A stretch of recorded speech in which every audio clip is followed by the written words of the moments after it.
Welcome to Ball and Ballers. Another video on this Wednesday. It is Wednesday, isn't it? It's my birthday. I should know this. Happy birthday to me. Come back in from MOT. Otherwise, I would have done this video a lot earlier. But please like, share, comment, and subscribe. And we can get into the video right now. And it's more updates on this fella here, Benji Sesko. From yesterday, I said that United did put a bid in, and we did. 75 million euros guaranteed plus 5 million add-ons. And there's been an update on Newcastle's bid. So originally I mentioned that, and basically all the reporters that I know mentioned that 80 million was put in by Newcastle, fixed, and then it was a 5 million add-on. That doesn't seem to be the case as reported by Ornstein this morning. He keeps dropping the bombers, Donny. He keeps dropping the bombers. Manchester United closing in on deal to sign Benji Sesko from Leipzig. Leipzig accepted 82.5 million plus 2.5 million in add-ons from Newcastle United, but 22-year-old striker wants MUFC. No club-to-club agreement yet, but talks advancing towards conclusion.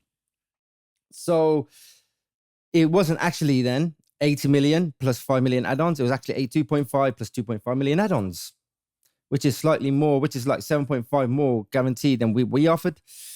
But I did say it was down to the player. Reports have been saying it was down to the player. David Ornstein, Ben Jacobs, Laurie Whitwell, Fabrizio Romano, Sky Sports, they all keep saying that they're interested in United and it's the player's choice. And the player has effectively rejected Newcastle.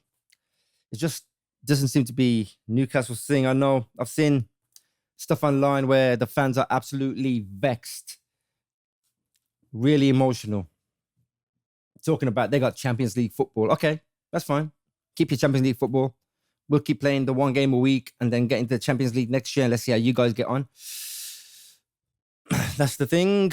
You got to think longevity. You can't just think in the moment.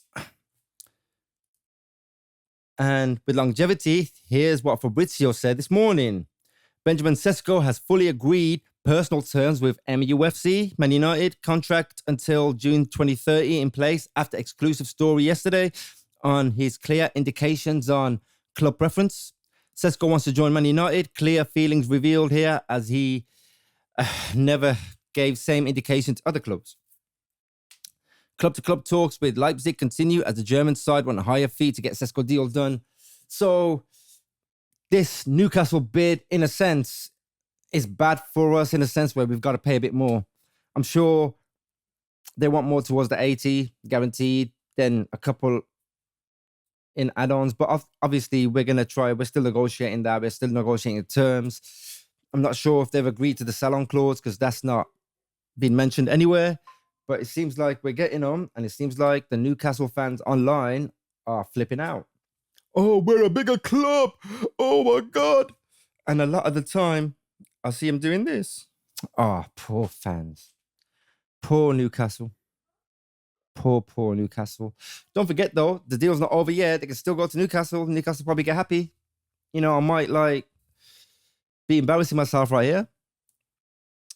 Even though reports say you're potentially going to come to us, but I might be embarrassing myself here. I don't know. You know, because I'm seeing a lot of this at the moment and a lot of this, you know, people crying. It is what it is. And if you do get a Sesko, I might do a vid about why you guys can't get these players that you're missing out on. Pedro, you wanted Mbumo, you wanted Cunha. I don't know. Delap, you wanted Delap, and I don't know. It just doesn't seem to be your transfer window, guys.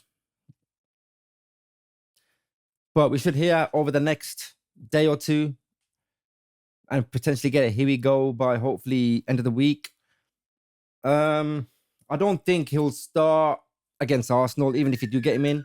I got a feeling he won't start because Amorim's got the thing where he leaves people on the bench in the first few games just to see what the fitness is like, or take him off at half time, or doesn't include him at all in the team till I get the fitness up because Amorim wants a certain level of fitness in the team.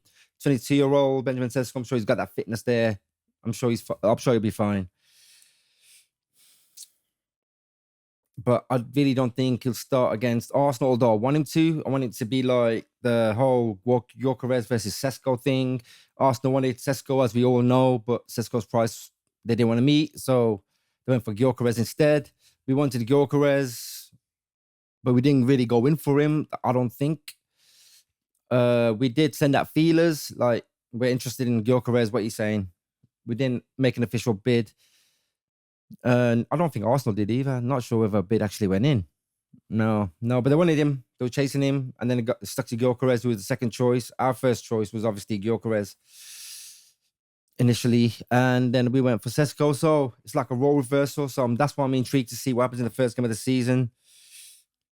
And nothing might not happen, but he might not even play. But we'll find out, I suppose, as soon as we get there. Here we go. And it seems likely that we will actually get the here we go, which leaves Højlund. What's going to happen with Højlund?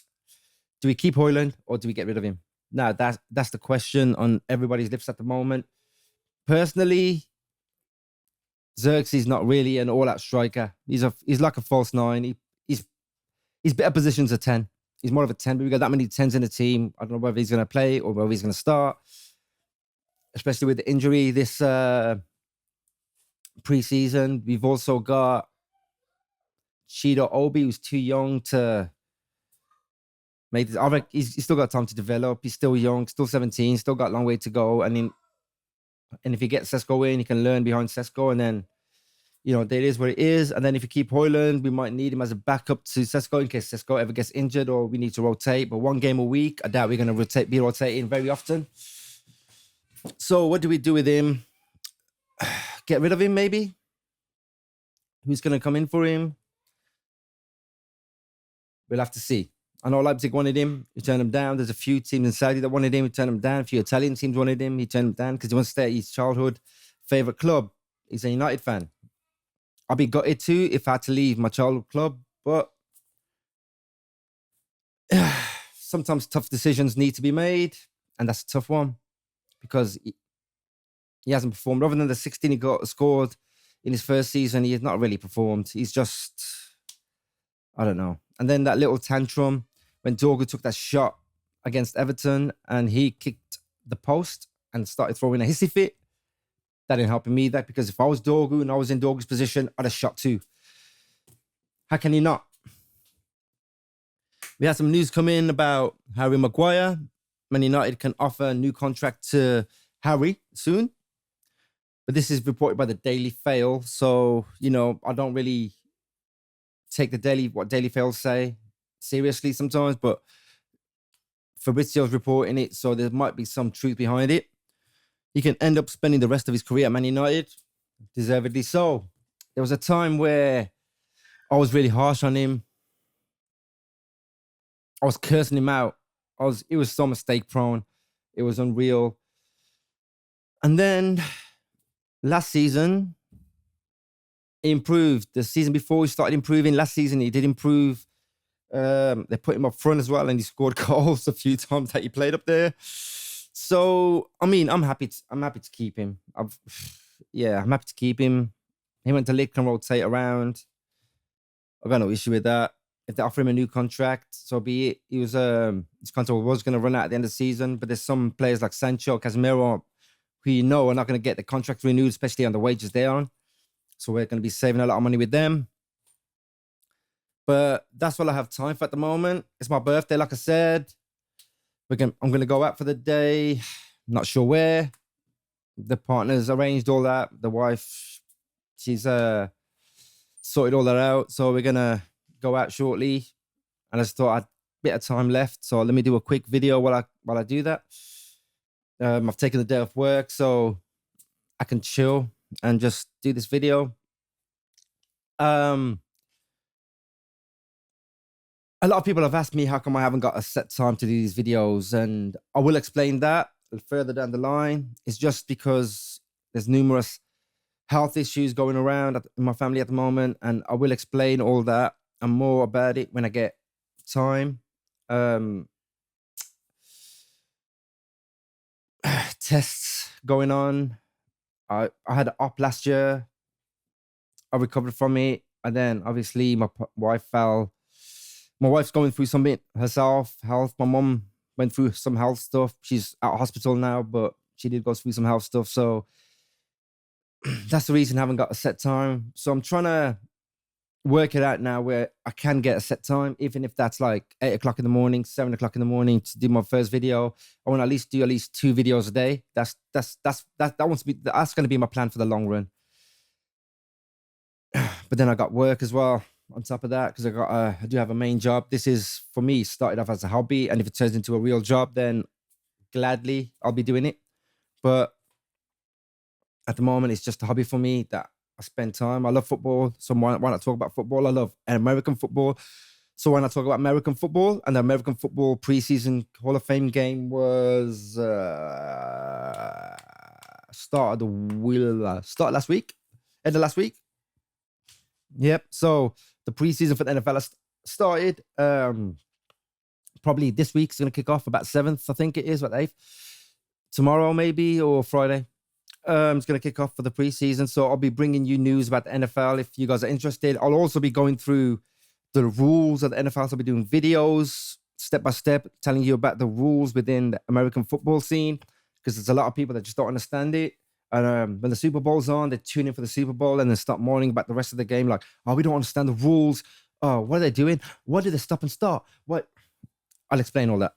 So, yeah, so there's a lot of stuff going on over the next few months, and I'm going to bring in you a lot more content. I'm hoping to do like 2 videos a day, like I said, providing I can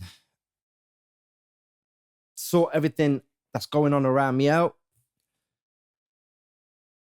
And fingers crossed, I can. And that is the end of the video, guys. So that's what I'm going to call it quits for today. I might see if I can update another video later. But like I said, it's my birthday. My wife's got stuff planned, so I don't know what she got planned. But for now, I'll see you later.